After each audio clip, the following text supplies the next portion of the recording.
Hey guys, today is Friday, May 5th, 2017. I'm here to talk about a very uncomfortable topic. It's people that are holding you back. So, if you guys can't tell, I'm recording again on Friday because I recorded in the morning, recording in the afternoon now, and let's just jump into things because I ran out of space on my previous recording, so I have to redo it, and I'm like halfway home, so I got a lot to talk about. So, going through college, I've seen as someone that had the majority of my friends were Asian American, right? And we're all in the same kind of generation where we're second gen because all of our parents were born in Korea, came to the US. A lot of them came with nothing, worked their butts off, and made something of themselves here. And they put a lot of pressure on their kids because a lot of that sacrifice was for a better life, not for themselves, but for us, right? So I've seen that, and I'm glad my parents aren't exactly the thing that I'm talking about, but I've seen a lot of kids like going into college and they're in pre-med, and they just can't make it. And I know like 3 of my friends that went to medical school, maybe, and there was like, oh my God, 15, 20, 30 people that I knew that were trying to get into med school that were doing pre-med. And it's just crazy because it's not that the kids wanted to. Some of them did, and probably the ones that did were the ones that actually made it, you know? But a lot of them were just like on that path because that's what they were quote unquote supposed to do. That's what their parents forced them to do, or that their parents guilt tripped them, and that's what and that being their future for their children. And I'm just like, oh my gosh, like these people are totally tied up to their parents. They feel like they owe their parents so much, and they do. I owe my parents a lot for what they've done and all that they've sacrificed. But man, like, it's not healthy. Like, where is our freedom to do what we want to do? Where is our passion? And that's the thing, like previous generations, they weren't necessarily like being millennials, like us being millennials and them not. They're all about like working really, really hard and providing for their family.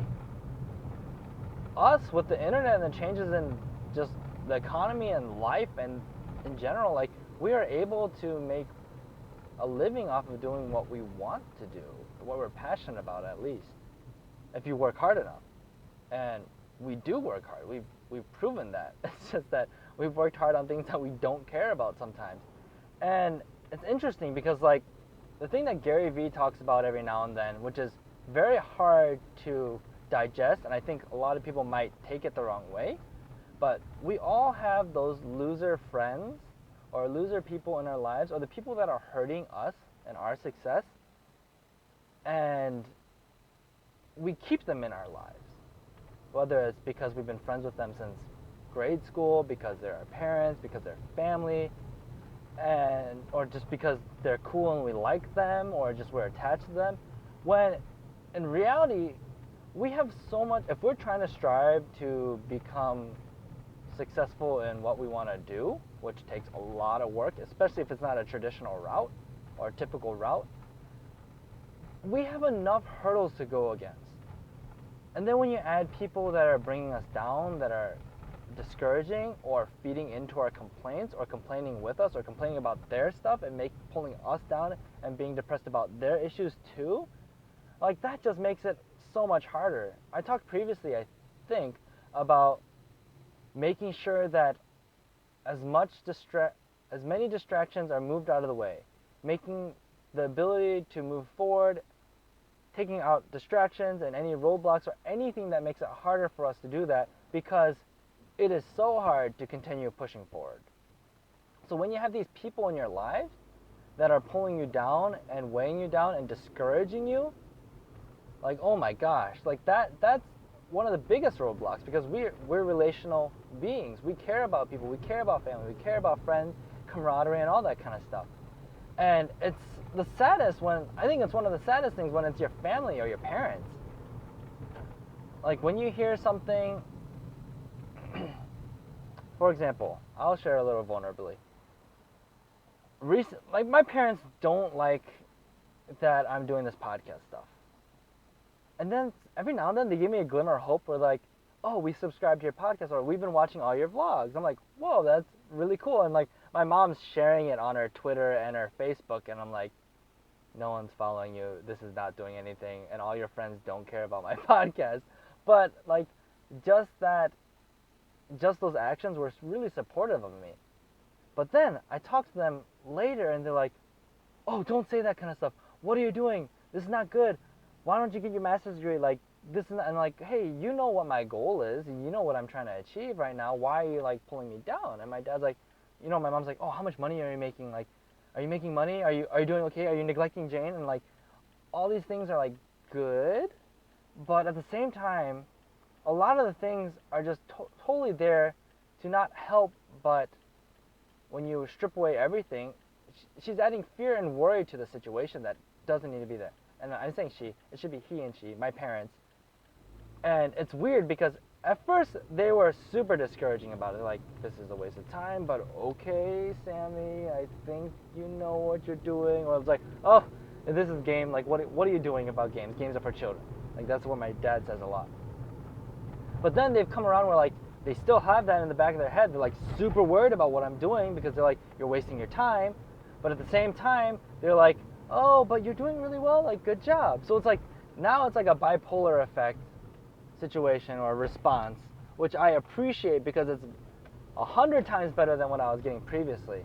But every now and then, I still get that discouragement from them, and I'm just like, oh, this is like totally not helpful. And it just like, it's a pain. And to be honest, I think my parents are super supportive. And I've met my friends, and I've heard stories about their parents where, oh my God, when your parent tells you like, we're gonna pull you back out of your school and make you come home to the local university if you don't get straight A's, like, what good does that do? I understand there's finances and all that kind of stuff, but like, man, be more supportive, or at least like, that should have been a decision made before they came to like go to out-of-state school. Or seeing parents like totally not supportive of their children's hobbies. That doesn't help anything. That's so toxic. And it makes me so upset to see that, and I've seen that a lot, and it's painful.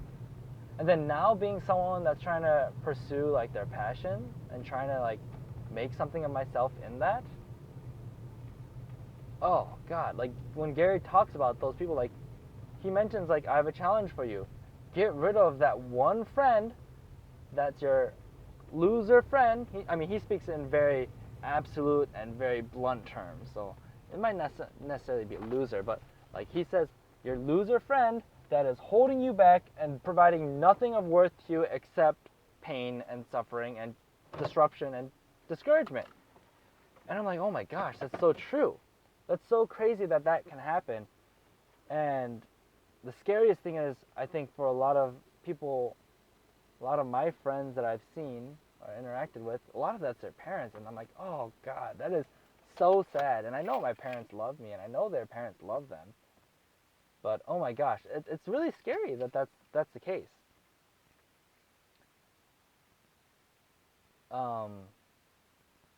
So, you get rid of them? What do you do? Like, I've been in environments in a team where you've all been in that school environment with a team where that one person's not pulling their weight, or where the one person's being a distraction, or that one person's like, just, now, it brings the whole team down, right?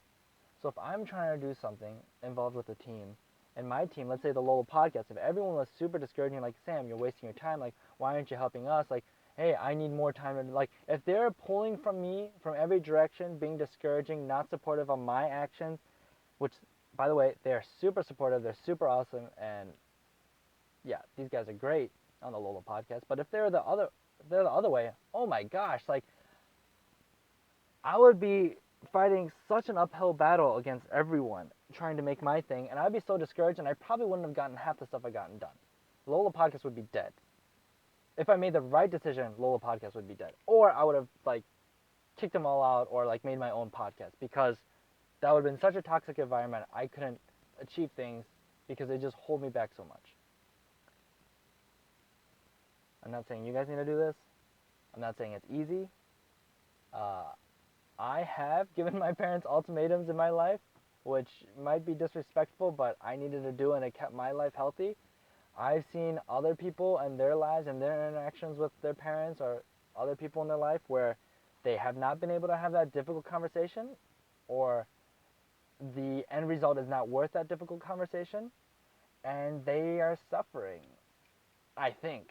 Who knows? Maybe it's not worth it. I can't say what their situation is, but I can speak on my situation and kind of what I've seen as a young person. It's scary, and I hope that that never happens to you, anyone that's listening. And if you are that negative person to your buddies or your group of friends or whatever, uh, I hope you straighten that up. I think there's a fine line between encouragement or discouragement and being real with someone, because I think it is important. If I would hope, and I would really, really hope that if I was really bad at podcasting or if I wasn't good at what I'm doing, that people would be honest with me and be able to say like, holy crap, Sam, you should really check yourself. Like if I wanted to become like an artist, like a comic book graphic designer or whatever, uh, I hope someone in my family tells me, um, this is awesome, do this as a hobby, but no, you're not good at this. And that's, I think what I'm saying, what I've spoken about for the last like 10 minutes is different from that. Maybe that's a different topic for later. I don't really know. I don't really have much to say about that. But uh, yeah, I hope that this helps someone.